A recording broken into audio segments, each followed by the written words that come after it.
Hello everyone and welcome back to the Card Combo Show with me, Chocobilly, where we look at weird and wonderful combinations in the TCG. This week we're going to be looking at the new Opus 12 spoiler for Locke, the Opus 11 Umaro legend, so Final Fantasy 16, Tidus, or Tidus, however you pronounce it, I say Tidus personally, Warrior, the little standard unit, and Hraesvelgr from Opus 6. Let's get to it.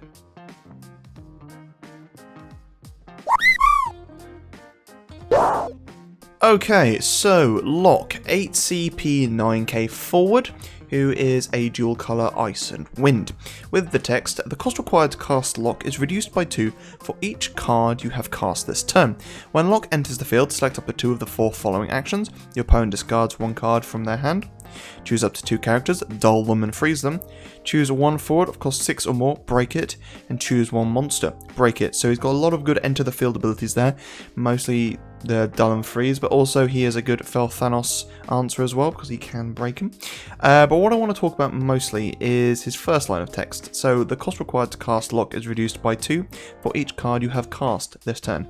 So Opus 12 has a little bit of a distinction on the word cast and how it differs from choose.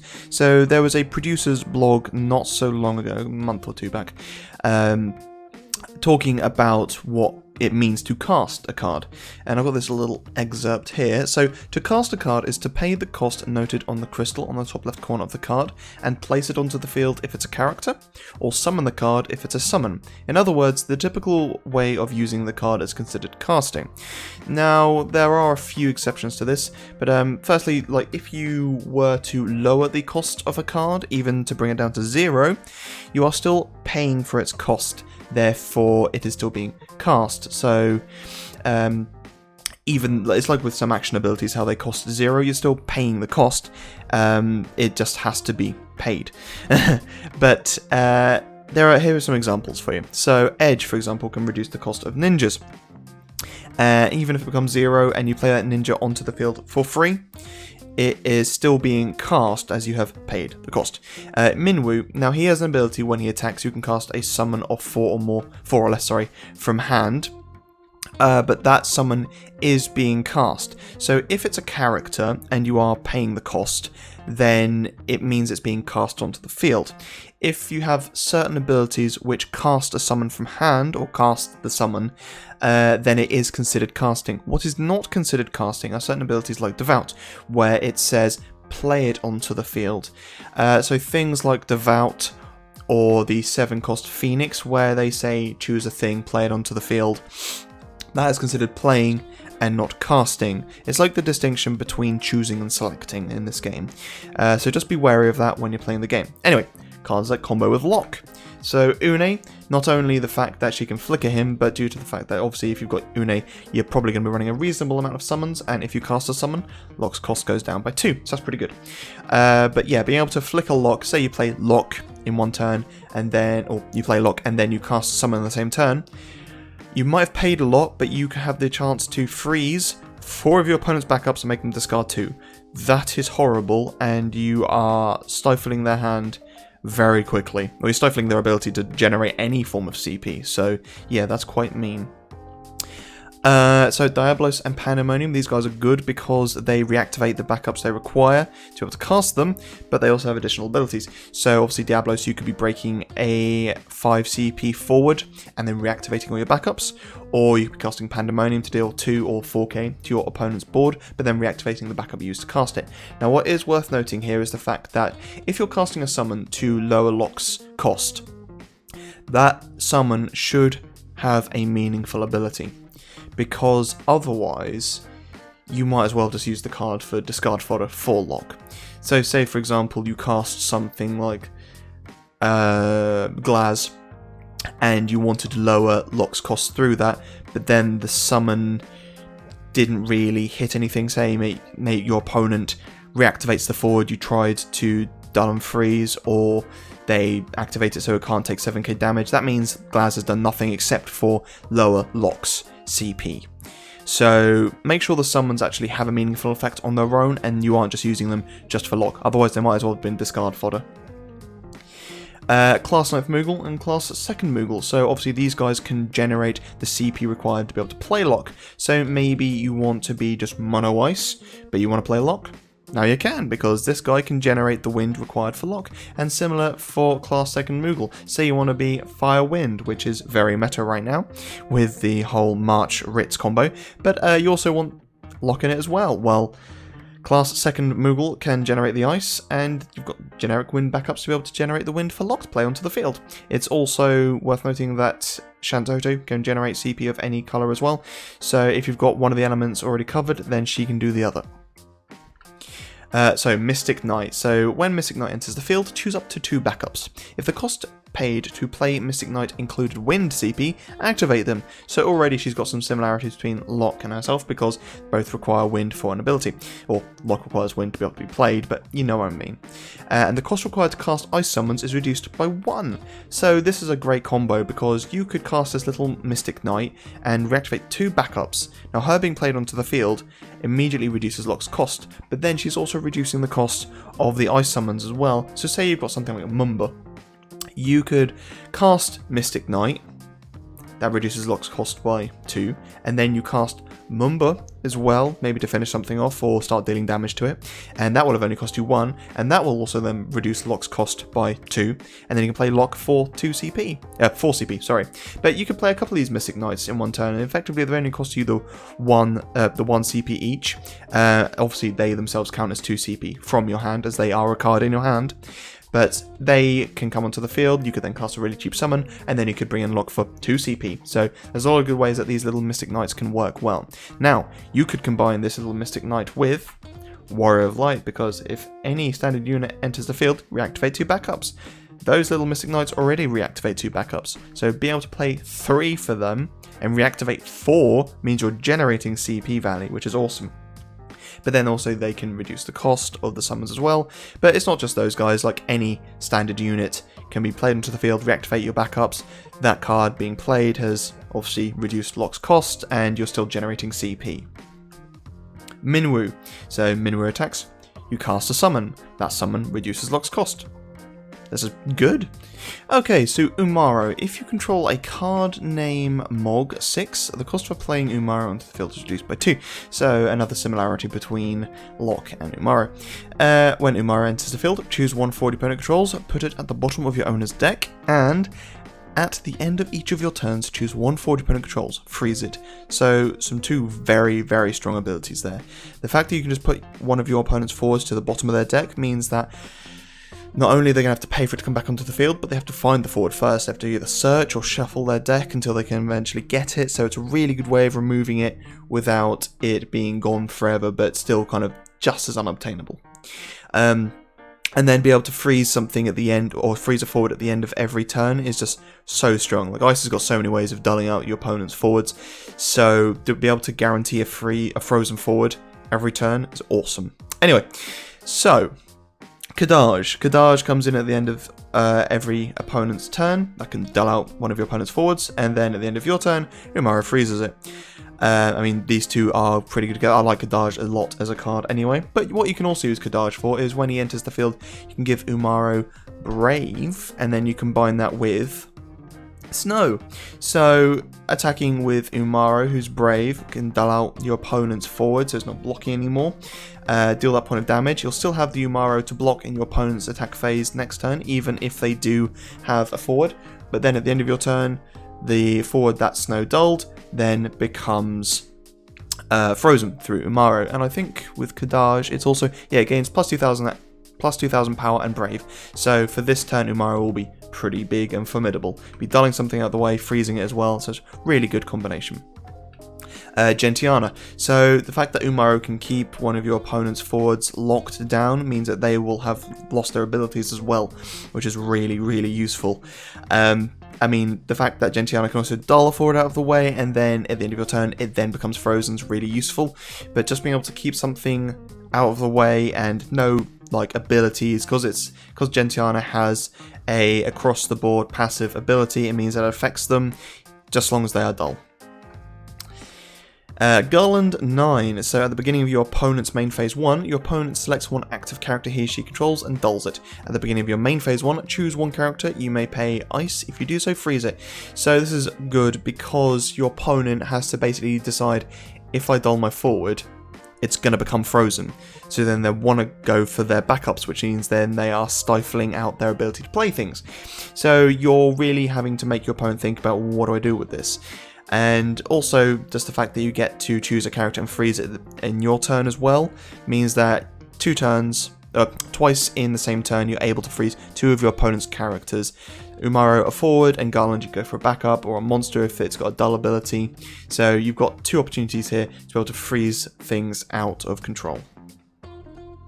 And Death Machine. So at the end of your turn, choose one for your opponent controls, break it. Obviously, Death Machine is a little wonky because it will break your own forwards as well. And if there are no forwards on either player's field, then it will also get put into the break zone.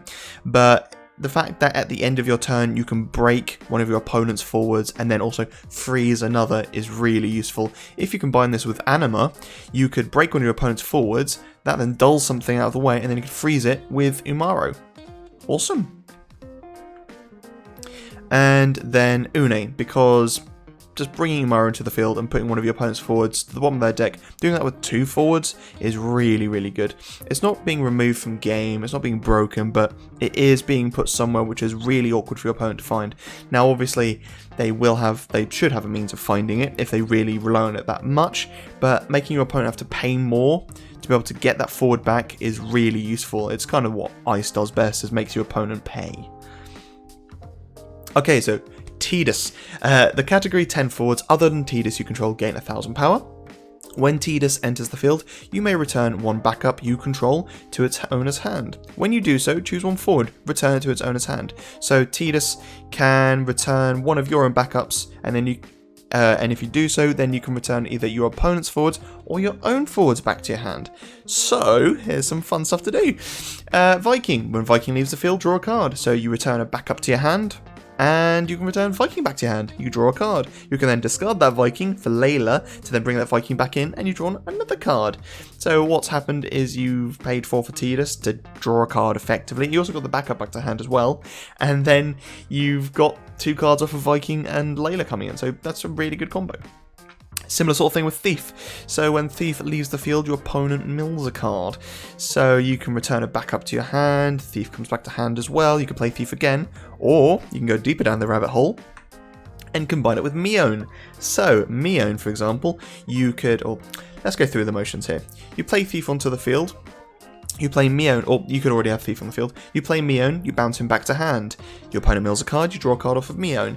You then play Thief back onto the field, and then you play Tidus. Tidus bounces Mion and then Thief. Your opponent mills a card. You then play Thief back onto the field, you play Mion, you bounce Thief back to hand, your opponent mills a card, and you draw a card off of Mion, and then you play Thief again. So obviously that's a lot of CP investment just for making your opponent mill 3, and you'll have drawn 2 cards, which is nice, I guess, but ultimately it's probably not worth it. But it's funny that you can do this sort of thing, and even just the 1 mill. The point of mill is that it's death by 1,000 cuts. It will slowly whittle away at your opponent's options, and eventually they'll be like, that thing that I really needed in the break zone, but I didn't get to use it because it was milled out of.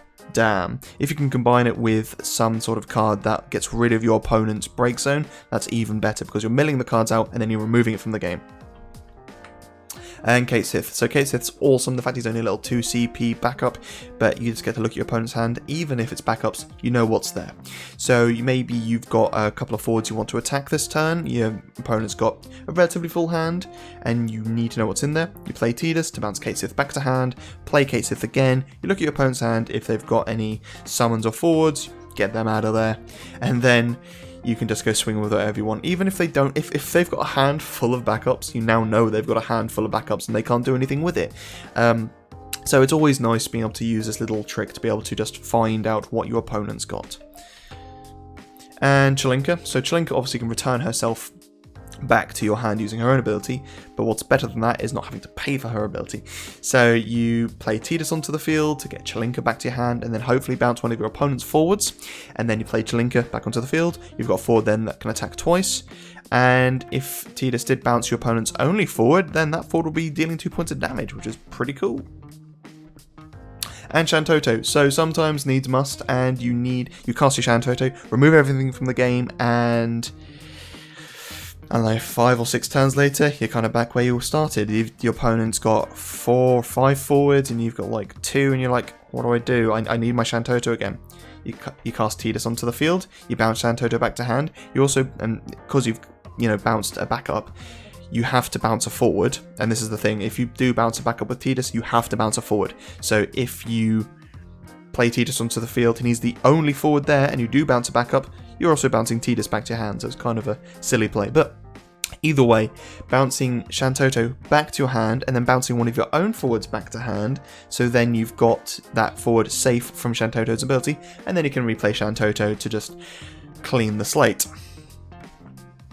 So we've got a little 2 CP warrior, who, when warrior attacks, all the 5 forwards you control gain plus 2,000 power until the end of the turn. So I've always quite enjoyed playing this little fire forward, especially in just mono-fired decks. Having a one-off is nice off occasionally, but running him alongside something like Sabin is quite useful because damage 5, when Sabin attacks, choose one forward your opponent controls, deal a damage equal to Sabin's power.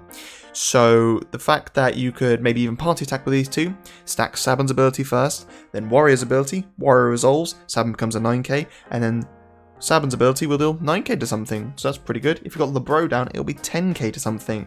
BFA, eat your heart out. And a similar sort of thing, also a monk, Duncan, who's Sabin's trainer in the game. He's got the S ability, choose one forward, deal a damage equal to Duncan's power. So you could just attack with Warrior, buff all your 5 forwards, and then use Duncan's S to get rid of your opponent's forward, and if it was the only forward, maybe little Warrior can sail on through and deal your opponent a point of damage. And then you got Luneth. So Luneth gives all your standard units haste. So maybe you've got Luneth already on the field for a turn, and you play a couple of warriors. Also funny because both these cards are Luneth. But maybe you pay full CP for 2 of these little warriors. They both got haste. They can party attack, and all your 5 forwards gain 4,000 CP. That's pretty good. Even they'll be 9k, but then Luneth will be 11. That's huge. So it's a fun little trick that you can use. Amaranth. Amaranth doesn't get much play, but I really like him as a card. They'll put one forward into the break zone, choose one forward, deal it damage equal to the power of the forward put into the break zone. So you could attack with Warrior, Amaranth gets made to an 11k forward, and then you can dial and put Amaranth into the break zone, deal 11k to something. Or you could combine it with Emperor Xande. Emperor Xande, again, isn't hugely played anymore. He used to be when he was newer, but with these days, especially stuff like BFA, is not as worth it. But when Emperor Xande is put from the field into the break zone, choose one forward opponent controls, deal it 9k damage. So that's pretty good on its own, to be fair. But let's say you attack with Warrior, and then you use Amaranth to put Emperor Xande into the break zone. Emperor Xande will be an 11k forward, and then he'll have his 9k ability as well, because he's been put into the break zone. So you can deal 9k to one thing, 11k to something else, or you can just deal 20,000 damage to one forward, because why not? And land. So when land deals damage to your opponent or to a forward, choose one forward. You may pay 3 fire and 1 colorless. If you do so, deal a damage equal to land's power. So Lan, if he attacks, regardless of whether or not he's hitting your opponent's forward or hitting your opponent, you get to pay 4 and deal something his power. He'll already be a 10k if you've attacked with Warrior. I think the backup Rain increases his power by 1k as well, and then if you've got Lebro, he'll be a 12k if Little Warrior is attacked, so that's pretty funny. And finally, Hraesvelgr. So even when he came out, he wasn't a hugely played card, but he was one of the earlier cards that allowed you to remove all of your opponent's break zone, which is a very useful ability. But he can also just skip your opponent's attack phase, or he can just get a character out of your break zone, add it to hand, reducing his cost a little bit. So Unei, so maybe you just want to play him onto the field, get a character back to hand, and then every turn after that, you're just going to keep on flickering him and stop your opponent from having attack phase, because why not? Now, obviously, you have to mill 5 cards from your deck to removed from game, so there's no way of getting those cards back. But if needs must and you've only got a couple more turns and you know you can win, then why not? Just keep on flickering Hraesvelgr. Maybe you'll empty your opponent's break zone every now and then. Just emptying your opponent's break zone every turn would be quite funny, to be honest. Obviously, you'd have to cast a summon every turn to be able to use Unei, but either way, things with more entry abilities means that Unei gets even better. Maya, so Maya gains plus 2000 power off of a light forward on the field anyway, but when you play Hraesvelgr, you can get a forward, or is it a forward or character? Choose one character in your break zone, add to hand, so it's a character that Hraesvelgr can get back for you. But then when Maya has, when a light or dark character either player controls is put from the field into the break zone, choose one character other than light or dark in your break zone, add it to your hand. So when Hraesvelgr enters the field, get back a character, and then if Maya's on the field and he dies, get back a character again, so recurring his cost even more. Never mind, I thought I saw a play that didn't work. Never mind. And then Arcanist, so maybe you're just going for some sort of deck which stops your opponent from being able to attack at all. So pay 2, select one number, or forwards of that cost cannot attack this turn. And then you've got Hraesvelgr's ability, which obviously is your opponent skips their attack phase and you mill 5 cards. Archangel HM, so you're skipping your opponent's attack phase, but then you've got something like Archangel HM, which means that you're constantly piling on the damage to them whilst they can't attack. And obviously, if they can't attack, their forwards will still be standing there. So you'll want to employ the help of a card like Yotsuyu. So they might have like 3 or 4 forwards standing up and they just can't attack. But then you've got Archangel just sailing on through, can't be blocked, and dealing damage to your opponent. And same sort of thing with Ewan as well. Again, not a very heavily played card. People prefer the likes of Adele, but maybe you're in Lightning. You can stop your opponent from attacking. They're slowly amassing a larger forward field, but then once they get to 3, Ewan can just not be blocked regardless. Okay guys, thank you ever so much for watching. Make sure to like and subscribe. If you've got any combos of your own that you quite like using, pop them in the comments below. And I'll see you guys in the next video. Bye!